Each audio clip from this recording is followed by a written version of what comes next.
자, 재밌는 거를 드리겠습니다. 2011년 위안화 국제화를 열심히 노력을 했었죠. 그래서 2024년 글로벌 거래가 늘어났어. 그리고 소원하던 위안화 국제화가 될 것 같아. 미국이 그냥 버렸어. 야, 자유무역 안 해. 네가 해봐 한번. 이게 제가 보기에는 함정 카드예요. 개방해야 관세 낮춰 뭐 이렇게 하는데 제가 보기에는 진짜 함정 카드예요. 저거 받으면 중국 무너져요. 시진핑은 지금 이제 내부와 외부를 같이 지금 영향을 받고 있는데 정치 쪽과 그다음에 군대 쪽의 힘을 점점 잃어가면서 있는데 경제 위기니까 이게 전형적으로 정치 사회 권위주의 국가가 정치 사회적으로 무너지는 방식인데 외부에서 경제 충격도 오고 경제적으로 침체하니까 내부에서 엘리트 경쟁이 일어나요. 근데 이게 구조를 완전히 바꿔야 될 수준으로 되어 있습니다. 저 중국 국제 수지 덤핑까지 해나가면서 이거 국제 수지 늘리려고 하잖아요. 유통 그 중국 자금으로 유통업체들을 최대한 잡으려고 하는 이유도 이거고, 그리고 물가, 그리고 포기한 건 고용이죠. 그럼 시진핑은 내부 엘리트 경쟁으로 자기가 다음 숙청 대상이 될 가능성이 있습니다. 소련 망한 거, 경기 침체 플러스 전쟁 부담, 그래서 국가 부채 너무 높아. 민족주의, 이거 원래 통합시키려고 민족주의를 먼저 뭉쳐놨던 게 문제가 돼요. 각 지역의 민족주의가 이렇게 또 막 분출이 나고 엘리트가 분열하고 엘리트 경제. 오스만 제국 경제 쇠퇴하고 민족주의 각 그 영역의 민족주의 운동, 그래서 분열하고 2차 세계대전. 중국 안에서 민족주의를 왜 자꾸 뭉치려고 하냐면 그 안에서 다른 민족들이 따로 나가는 게 전형적으로 붕괴되는 스토리라서 그렇습니다. 근데 이때 엘리트들끼리 경쟁이 생기고 분열이 생기고 경제 세태와 같이 합쳐지면 각 지역의 민족주의가 약해 보이는데 분출을 한단 말이에요. 로마도 똑같고 이건 망하는 거 다 똑같아요. 모든 국가는 민족주의로 돌아가면 그때부터 반발적인 각적 민족주의가 돌아가게 됩니다.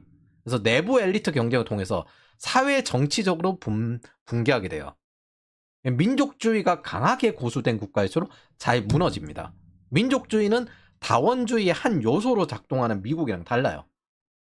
잘 나가는 나라가 망할 때 있잖아요. 항상 민족주의가 강화돼서 무너집니다. 독일도 그렇고 유고슬라비아도 그렇고, 그러면 그 민족주의의 그 하위 민족들끼리 혹은 하위 국가들끼리 우리도 강하게 똑같이 따라하다 보면 분열 4분의 5열이 나는 거죠. 그래서 지금 시진핑이 내부 엘리트 경쟁으로 자신이 다음에 숙청 대상이 될 상황과 외부의 미국의 압박이 있습니다. 이걸 어떻게 해결하느냐? 자유민주주의가 가장 지금까지 잘 살아남았던 이유는 이 분열에서 강했기 때문입니다. 언제든 지도자가 대체되는 방식이잖아요. 통합된 보수 조직은 이런 식으로 분열이 나면 새로운 지도자가 나오면 숙청이에요. 근데 다원주의로 분리된 리더 조직은 달라요. 그래서 맨날 이 보스 조직은 통합 진짜 좋아합니다. 분리되어야 되는데 우두머리라고 소리하는 거 보십시오. 관세가 지속될수록 중국은 경기 침체로 가요. 미국은 이 시기에 태클을 올립니다. 일단 못 쫓아가요. 내부의 엘리트가 이미 분열되었어요. 근데 미국은 외부에서 계속 압박해요. 위안화 국제화를 하면 국제 수지를 포기하면 돼요. 그럼 미국은 해보라고 접었습니다. 이게 무슨 느낌이냐면 1차 세계대전 종료 후 미국이 영국에게 파운드 기축통화국 돕기를 돕는 것처럼 보였습니다. 영국이 그거 하다가 강달러 돼가지고 강파운드 돼가지고 무너졌거든요. 기축통화국 못하겠다. 상황도 똑같아요. 중국은 막대한 금을 가지고 있어요. 미국이 돕는 것처럼 관세를 만들어버렸어요. 그럼 위안화 국제화 해봐. 영국처럼 중국은 미국 수출에 의존하고 있는 상태입니다. 수출에 의존하고 있는데 그러면 이제 강위안화를 한다고? 그럼 스스로 무너지는 거죠. 수출 경쟁력을 잃게 되니까. 미국은 개혁 개방해서 중국 시장을 잘 먹으면 됩니다. 그래, 네가 개혁 개방하면 내가 먹을게. 30년 투자의 성과로 시장을 가져가면 돼요. 그럼 경상수지 문제는 미국이 자연스럽게 해결이 되죠. 이걸 택해도 좋아요. 미국 입장에선. 근데 이걸 하면 사회주의 포기해야 됩니다. 시장 경제 확대하고 공산당 체제 붕괴에 이어지는 거예요. 괜히 만리방화벽으로 중국인이 세계의 부러움을 사고 있는 것처럼 세뇌한 게 아닙니다. 이 상태가 되는데, 시장 경제 국가가 되는데 안 돼요. 이거 받지 않는다? 내부 엘리트의 칼날과 미국의 압박이 같이 이어지고 있는데 경제가 점점 더 안 좋아질 텐데? 그리고 EU는 중국의 물건을 팔기 위해 히히거리고 있고, 그러면 EU랑 손을 못 끊어요, 지금. EU랑 손을 못 끊습니다.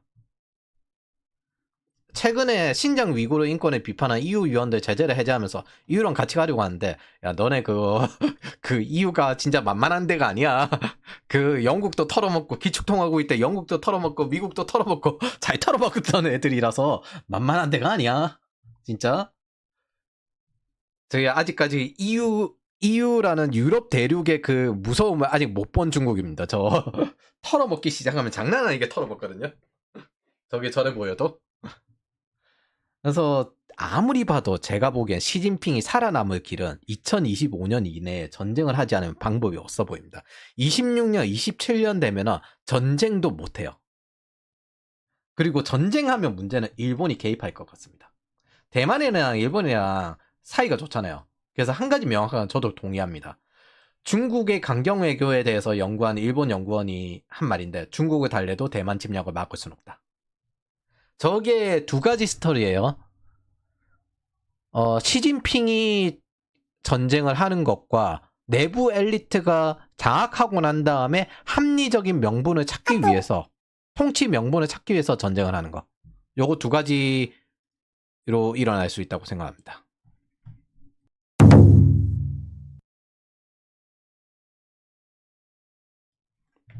자, 번외편.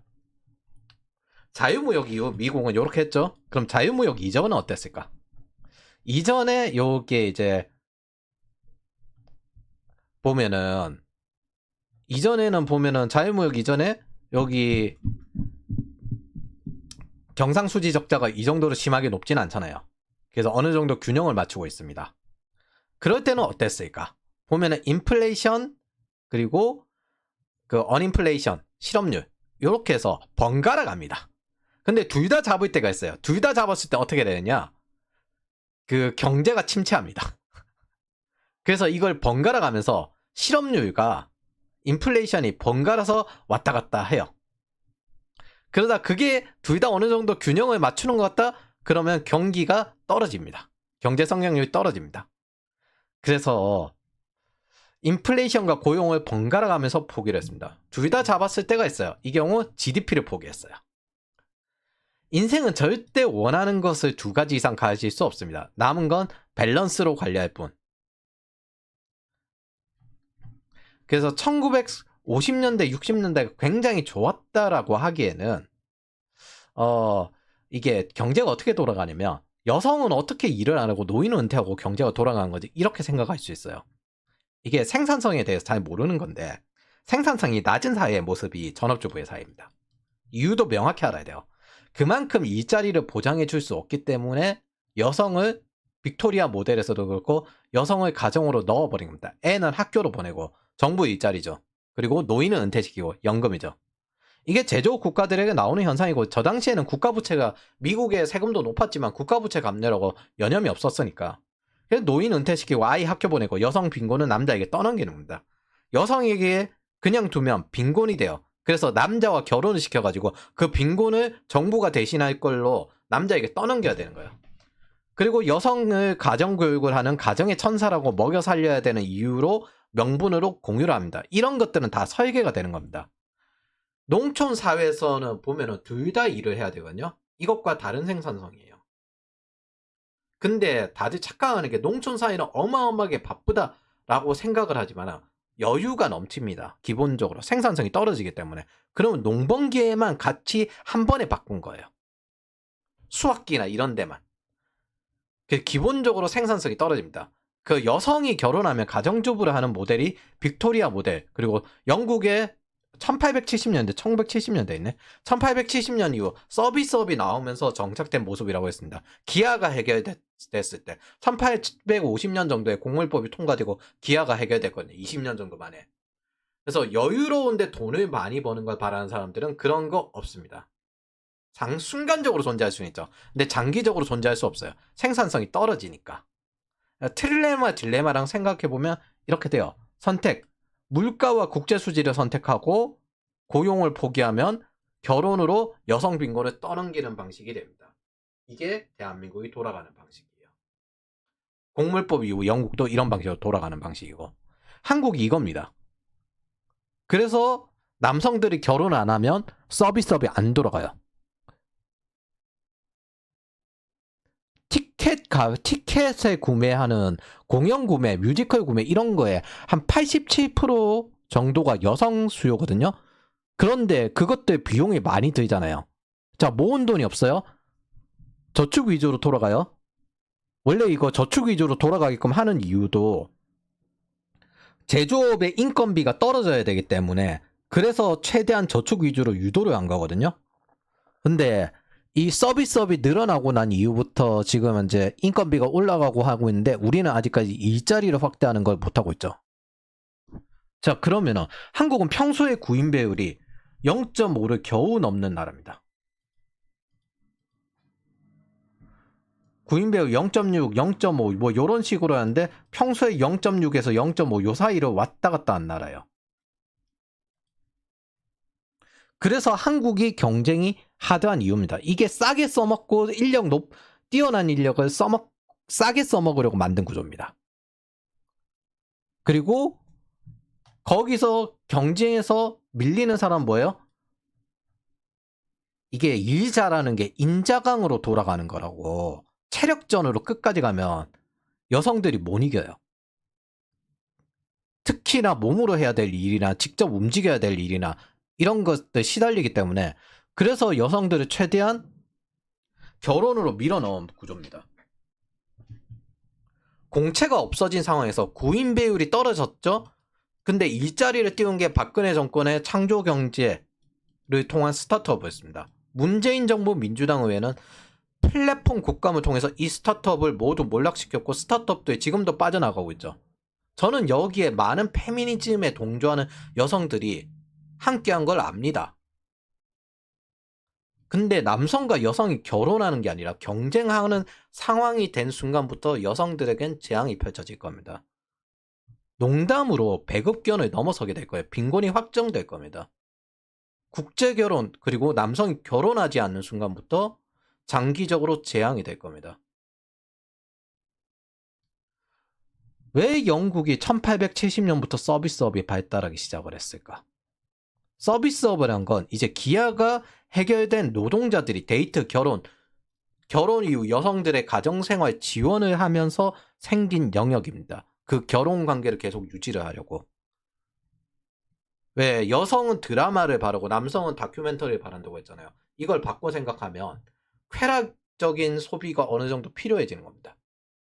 그게 서비스업의 정체입니다. 사실은 연애와 결혼 생활을 유지하기 위해서 존재하는 시스템이에요.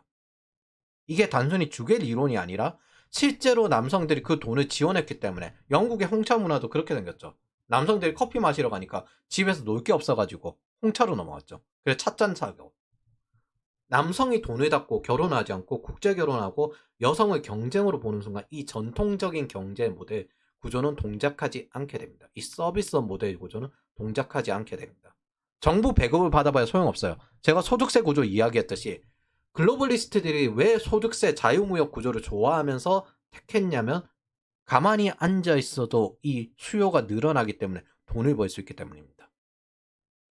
소득세를 걷고 정부 배급을 받을수록 착취 렌트와 신용 배급, 자산 가격 올라가고 계속 그걸 지불해야 될 겁니다. 저 배급 받은 걸로.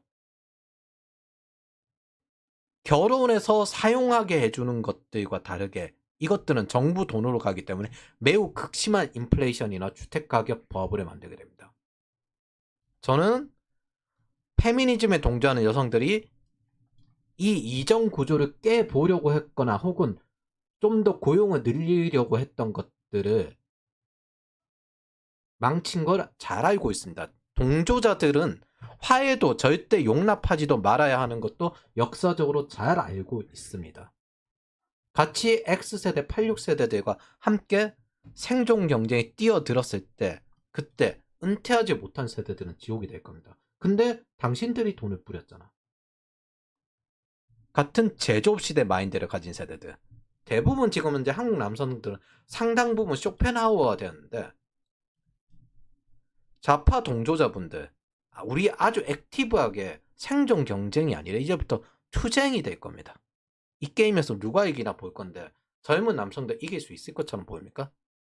20, 30대는 그래도 지금 현재 30대 정도 되는 사람들은 90년대에 학교 다니면서 야자하고 그 다음에 2000년대에 하드하게 일하는 거 다 겪고 올라온 실무자 세대들이거든요. 절대 못 이깁니다. 일자리 없앤 건 니네들이었다. 돈 푼 것도 니네들이었고 은퇴를 망친 것도 자업자득으로 스스로 했고.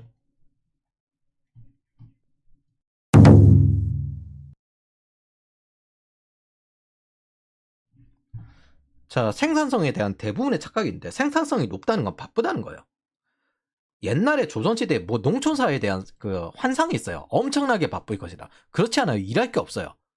조선인은 게으르다고 말하거나 일이 끊긴 중국은 이제 그 할 일이 없어가지고 지금 장기나 두고 있거든요. 생산성이 떨어지는 곳일수록 일할 게 없습니다. 산업화가 되어야 그 다음 더 바빠지고 그 다음 또 디지털화 되어야 서비스화 되어야 더 바빠지고 디지털화 되어야 더 바빠집니다. 그 옛날에 빌딩탁이 있었어요. 2000년대쯤에 빌딩마다 들어가가지고 카드나 아니면 은행 계약, 통장이나 이런 거 전부 계약 따오는 거예요. 사무실마다 일일이 다 들어가가지고 그 때때로는 아파트로 들어가는 영업도 했거든요. 그런 식으로 빌딩 타기 영업을 하던 시기가 있었는데 그런 게 서비스업 초창기 시기에 마케팅이 발달하기 전에 영업부터 시작을 하는 겁니다. 그런 것들의 일자리가 생기는 이유 자체는 생산성이 늘어나면서 새로운 기회가 나오면서 생기는 현상들입니다. 그래서 해 뜨면 일하고 해지면 쉰다는 건 부지런함을 이야기하는 게 아니라 그 정도로 일이 적다는 거예요. 우리는 해지고 난 다음에도 일하고 공부하는 경우 많잖아요. 생산성이 떨어질수록 할 일이 없어요. 생산성이 높은 나라일수록 미친 듯이 일을 합니다. 그리고 일을 그 정도로 벌고 중단할 수 있습니다. 그래서 서구 같은 경우에는 효율성이 좀 극대화된 곳 같은 경우는 한두 달 정도 휴가가 있는 이유가 그런 거거든요. 그런데 애매하게 시간만 늘리는 국가들은 생산성이 떨어지니까 그냥 일하는 척으로 그냥 일본도 그렇고 중국도 그렇고 일 진짜 느리게 해요. 일 진짜 느리게 해요. 휴가도 한 며칠 갔다 오고. 그래서 제대로 된 계급 이동성이 없는 국가는 가짜 노동 시간 때우기를 합니다. 성과급이 아니라 페이로 돌아가는 공무원 뭐 이런 식으로 일 뭉개는 타입들 있잖아요. 딱 그 방식이에요. 시간만 뭉개면 된다. 뭐 엑셀 대신 계산기 두들기는 척 하면 된다. 이런 식으로 뭉개는 게 되어 있는 곳이 생산성이 좀 낮습니다. 당연히. 이건 효율성의 문제인데 마치 양의 문제인 것처럼 착각을 해요. 질의 문제입니다. 모든 국가는 가짜 노동이 문제고요. 어느 정도의 수준에 따라 다르지만 그래도 한국인은 상대적으로 얘들보다는 액티브해요. 근데 동시에 이용만 해먹으려는 보상제도도 문제입니다. 그래서 52시간이 문제가 아니에요. 제대로 된 보상을 해줘야 돼요. 그 다음에 시간을 풀어도 된다. 성과제로 간다. 그런데 그 성과제를 최대한 막고 호봉제로 가고 싶어 하는 게 민주노총이나 한국노총이죠. 윗세대는 가짜 노동을 하거나 입으로만 일을 하고 아무것도 생산하지 못하는 인간들이 실제로 존재합니다. 그러니까 계속 과도한 성과제는 폭력이다라고 하면서 한국노총이랑 민주노총이 막는 거예요. 한국의 오래된 전통 회사들이나 뭐 죽은 회사들 있죠. 캐피탈사나 매시간 담배 피러 나가면서 하루 종일 일만 하는 사람 칼퇴하려고 하면 일은 안 하냐 하고 그 밑에 새로 들어오면 최대한 일 못하게 성장 못하게 막아요. 이직도 막고 승진도 막으려고 해요.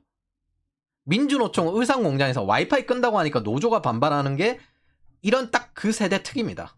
이런 거 사여경 이꼬칼콘 이따위 짓거리를 하는 겁니다. 비효율이 일상이어야 되는 그런 계통이에요. 이런 조직은 안 망하니까 버티는 거예요. 빨리 망하게 해야 됩니다. 그런데 누가 개고생을 해주니까 돌아가는 겁니다. 빨리 망하게 해야 돼요. 일 잘하는 사람을 아래에서 험하게 굴려먹는 건 노예제도입니다. 따라서 X세대, 86세대 여성 할당제 받은 사람들은 착취자, 압제자입니다. 이제 투쟁이 되는 걸 빨리 만들어야 합니다. 생존 투쟁이 되게끔 해야 돼요. 기본적으로 정당한 권리는 받아야 되지만 기업의 정당한 권리도 인정하지 않는 인간들이 똑같은 족속입니다. 이거 똑같아요. 가짜 노동하는 것들이나 정당한 권리를 받지 못하는 사람들이랑 똑같은 족속들이에요. 착취하는 것들입니다. 자신의 일을 다른 사람에게 떠넘기고 전체 생산성이 높아지면 일을 만회하게 된다고 싫어하는 이런 족속들이에요. 이 사람들이 프리라이더들인데 자기들이 앞장서서 권리를 개선했다고 짓거립니다. 일 잘하는 사람들 뜯어먹는 기생충이 혁명 엘리트 흉내내는 겁니다. 가짜 노동자들이 이렇게 일을 떠넘겼을 때부터 인간 말종 패급이 됩니다. 돈 건강을 관리하지는 않는 사람들과 인간관계를 맺으면 장기적으로 시한폭탄이 됩니다. 이런 조직은 노예제도가 지속되기 전에 빠르게 몰락시켜야 됩니다. 누구 좋으라고 망하는 걸 막아요. 빨리 망하고 구조조정을 시켜가지고 생존 경쟁으로 만들어버려야지. 그래야 빨리 생산성이 개선이 되지. 영원히 노예로 써먹겠다고 안 망한다, 망하지 말아야 된다 이러는 거잖아. 나는 오래 해먹을게. 귀족주의적 마인드잖아요. 그래서 이런 것들이 경기 침체의 긍정적인 점입니다. 비효율적인 조직이 사라져요. 그래서 이 영상을 보시는 분들은 지금 다음 사이클을 적극적으로 미리미리 준비하고 계셔야 됩니다. 지금은 능력만 키우고 숨죽이고 있을 때예요.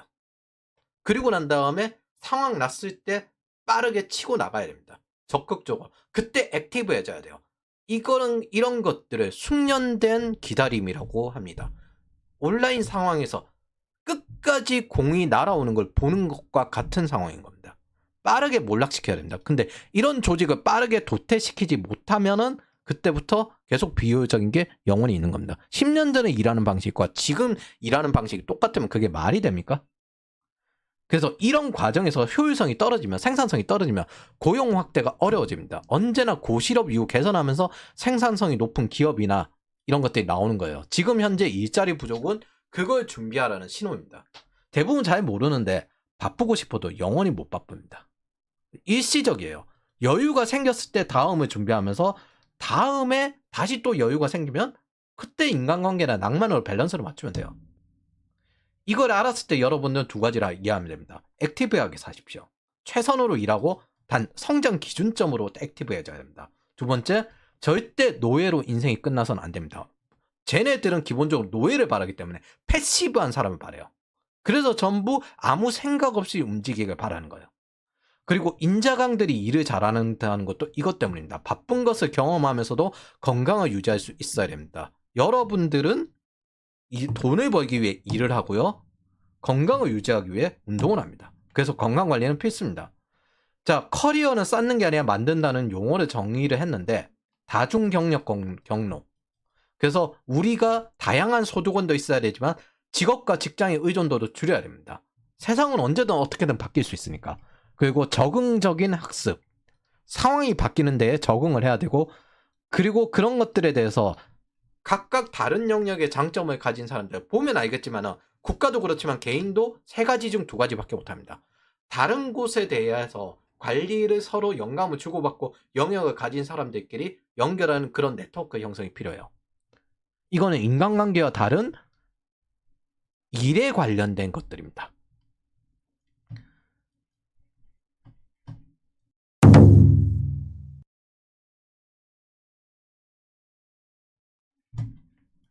무엇 하나 포기하지 못한 나라가 하나 더 있어요. 일본이야. 물가, 고용, 국제수지. 근데 지금 물가 박살내면서 얘들은 생산성이 유럽보다 더 떨어지는 것 같은데. 물가 박살내면서 전기세는 이미 이전에 올랐고 탈원전하면서 원전 지금 다시 살리고 있거든요. 일본은 지속적으로 부가세 이걸 각 확장시켰는데 얘들 몇 프로였지? 그래서 10% 인상 확장시켜가면서 계속 증대시켜 20% 비스무리하게 되고 있는데 저게 진짜 저기도 귀족 국가라 가지고 유럽이랑 똑같은 귀족 국가라서 지금도 귀족 있잖아요. 거기에 노포라고 있는 건데 노포 그거 세금 안 내는 걸로 알고 있거든요. 전통이라는 게 그렇게 좋은 게 아니에요.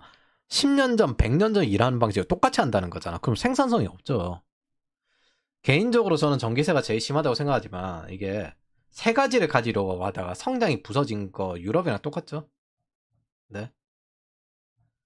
물가, 고용, 국제수지 이 세 가지 다 가지려고 하다가 하나 포기해야 되는데 물가도 고용도 무역 흑자도 포기할 수 없는데 그러다 보니 성장이 무너지고 유럽도 비슷하고 저는 일본과 유럽을 뭐라고 생각하냐면 잘 성장한 동남아, 봉건 영주 제도가 남은 곳, 귀족주의 현대 국가로 봅니다.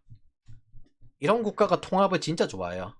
근데 이런 국가들이 한국에게 삼성공화국이라고 했을 때 우스운 기분이에요. 삼성은 내수 시장도 아니고 글로벌 시장에서 살아남은 디펜딩 챔피언입니다. 그 아성을 넘기 위해서 다른 기업이 몇 번이나 도전했는데 삼성이 잘 나가는 이유는 그냥 일을 제일 잘했기 때문이에요. 생산성이 제일 높아서. 근데 내수 시장이 아니라 한국에서 제일 잘 나가는 글로벌 기업이고 많은 세금을 한국에 내주고 있었는데 이거를 삼성공화국이라고 하고 있는 게 제일 어이가 없습니다. 니네 귀족 국가들이 뭔 개소리하고 앉아있냐? 귀족 국가들이 좌파 세력들과 함께 삼성공화국에 떠드는 겁니다. 신분 해방이나 해라, 씨. 그러면서 이거 부러워하면서 유럽 따라 해야 하고 복지국 천국이라고 짓거리는, 자, 저 위에 보시면 알겠지만 쟤네들 복지 천국입니까? 개판이지? 개판이야, 개판. 저는 농노로 살지 않고 혁명 엘리트를 부러워하면서 살지 않습니다. 짐승이 될 바에야 저 짐승들 대가리에 쪼개며 살 겁니다.